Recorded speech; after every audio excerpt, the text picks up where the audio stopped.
তিস্তার পানির সংকট নয়, ব্যবস্থাপনার মাধ্যমে সংকটের সমাধান করতে চায় দুই দেশ। প্রধানমন্ত্রীর দ্বিপাক্ষিক সফরে আসতে পারে এ নিয়ে সিদ্ধান্ত জানিয়েছেন পররাষ্ট্র সচিব মাসুদ বিন মোমেন। তিনি জানান, নতুন পুরনো মিলিয়ে 9 থেকে 10টি চুক্তি ও সমঝোতা স্মারক সই হবার কথা রয়েছে প্রধানমন্ত্রীর এই সফরে। দিল্লি থেকে আরও জানাচ্ছেন সহকর্মী আহমেদ রেজা। স্বাস্থ্য এবং স্বাদের মধ্যে চমৎকার একটা ব্যালেন্স করে পীর প্রিমিয়াম আয়োডাইজড লবণ।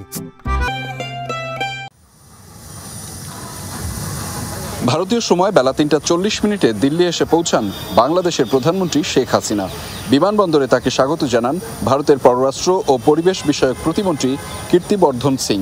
এ সময় উপস্থিত ছিলেন দিল্লিতে নিযুক্ত বাংলাদেশের হাইকমিশনার মোহাম্মদ মুস্তাফিজুর রহমান।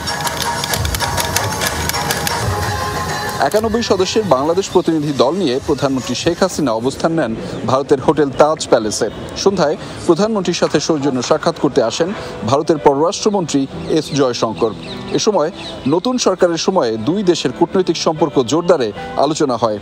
ভবিষ্যতে দুই দেশের সম্পর্ক কোন দিকে যাবে সেই ব্যাপারে একটা ভিশন ওনারা দিবেন এই দুই দেশের জনগণের জন্য।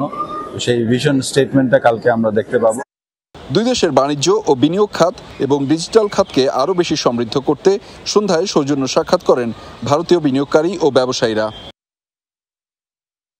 এছাড়া হায়দ্রাবাদ হাউসে প্রধানমন্ত্রী নরেন্দ্র মোদীর সাথে আনুষ্ঠানিক বৈঠকে নতুন এবং পুরনো মিলিয়ে 9 থেকে 10টি চুক্তি ও সমঝোতা স্মারক সই হবার কথা রয়েছে, যার মধ্যে তিস্তার পানি বন্টন নয়, পানি ব্যবস্থাপনা নিয়ে আসতে পারে সিদ্ধান্ত। তিস্তাতে আমরা জানি যে ভারতের সাথে আমাদের অনেকগুলো অভিন্ন নদী রয়েছে যেগুলো আমরা শেয়ার করি। তো সেগুলোর সবগুলোর সাথেই বিভিন্ন রকমের আলোচনা বিভিন্ন পর্যায়ে রয়েছে। তাদেরও যথেষ্ট আগ্রহ রয়েছে, এখানে প্রচুর বিনিয়োগেরও ব্যাপার আছে। সুতরাং তিস্তার পানির যে প্রবাহ সেটা থাকবে বলেই এই প্রজেক্টগুলো নেওয়া যাবে বলে আমরা মনে করি। এছাড়া প্রতিরক্ষা অংশীদারিত্ব, গঙ্গা চুক্তি নবায়ন, দুই দেশের উন্মুক্ত সীমান্তে সীমানা প্রাচীর দেয়া ও নিত্য প্রয়োজনীয় দ্রব্য যেমন পেঁয়াজ, চিনি সরবরাহের সিদ্ধান্ত ও 2017 সালে বাংলাদেশের সাথে হওয়া $450 কোটি ঋণ চুক্তির অগ্রগতি নিয়েও আলোচনা হতে পারে দুই শীর্ষ নেতার মধ্যে। আগামীকাল প্রধানমন্ত্রী শেখ হাসিনাকে রাষ্ট্রপতি ভবনে আনুষ্ঠানিক সংবর্ধনা দেয়া হবে। পরে প্রধানমন্ত্রী রাজঘাটে মহাত্মা গান্ধীর সমাধিসৌধে পুষ্পস্তবক অর্পণ এবং পরিদর্শন বইয়ে স্বাক্ষর করবেন। দ্বিপাক্ষিক এই সফরে আগামীকাল দুই দেশের শীর্ষ পর্যায়ের নেতার মধ্যে আলোচনায় প্রাধান্য পাবে তিস্তা প্রসঙ্গ। পানি ব্যবস্থাপনার মাধ্যমে এই সংকটের সমাধান করতে চায় বাংলাদেশ এবং ভারত।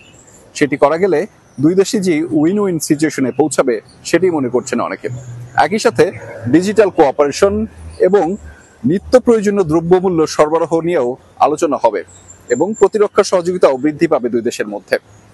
আহমেদ রেজা, যমুনা নিউজ, নয়াদিল্লি, ভারত।